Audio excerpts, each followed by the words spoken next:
Hi, in this video I'm going to explain to you why the rotator cuff muscles are so important to your shoulders and how you can look after them effectively. Did you know that 10% of the population will develop shoulder pain at some point in their lives? Given the nature of the shoulder joint being highly mobile, and as a result of this wide range of mobility, it is a fairly unstable joint. The shoulder is essentially a ball and socket joint supported and stabilized by many groups of muscles.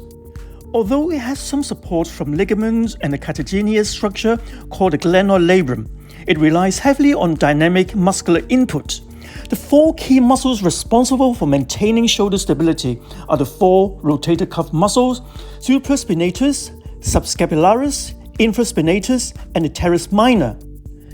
Another structure to be aware of is the acromion, a flat bone that sits above the ball that allows muscular attachment and a connection to the collarbone so that the shoulder and arm can join to the rest of the skeleton. A space between the ball and the shoulder and the acromion is called the subacromial space. This structure is important to be aware of when dealing with rotator cuff issues and shoulder pain.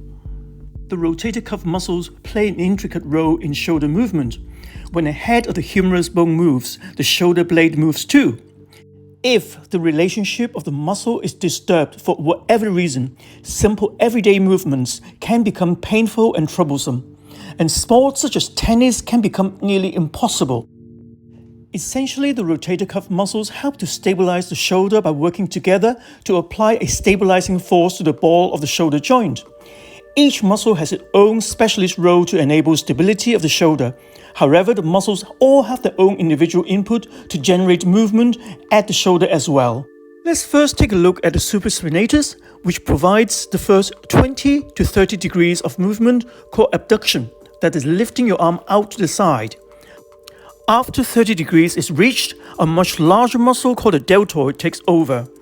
The supraspinatus also helps to keep the ball pressed against the socket, which helps to prevent the ball slipping upwards when the arm moves. The infraspinatus and teres minor muscles work together and are responsible for the lateral rotation of the shoulder, that is turning your arm outwards. This is important for the majority of everyday activities, for example, being able to put your hand behind your head in order to wash your hair. Again, the infraspinatus and teres minor muscles have an important stabilization effect on the ball of the shoulder, as well as generating a force that pulls the balls downwards and slightly backwards. They stop the shoulder from sliding upwards and forward during shoulder movements. Lastly, the subscapularis medially rotates the arm, that is, turn it inwards. The stabilizing role of the subscapularis muscle is to further reduce upward displacement of the ball of the shoulder when other muscles such as the deltoid, biceps, and triceps are active. So you can see that not only is the mechanics of shoulder movement very complicated and intricate, but successful pain-free movement also relies heavily on strong rotator cuff muscles and good stability and control of the ball of the shoulder joint.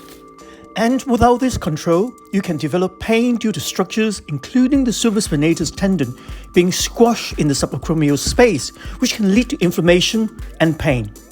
It is also possible to develop pain from weakness to the rotator cuff muscles as the muscles become overworked in the presence of weakness.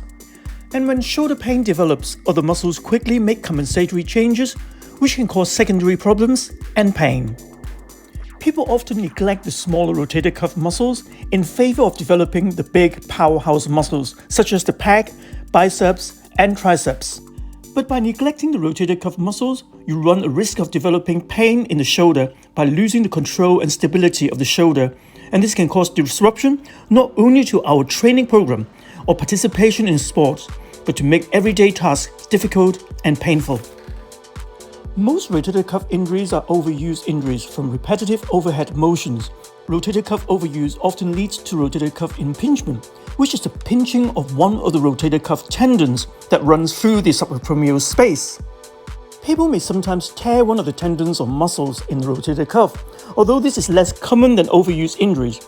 Rotator cuff tears may be very painful, but most of the time, they will heal with rest and strengthening exercises. I'm sharing with you in the next video my favorite rotator cuff exercises and stretches that can help to increase strength and flexibility.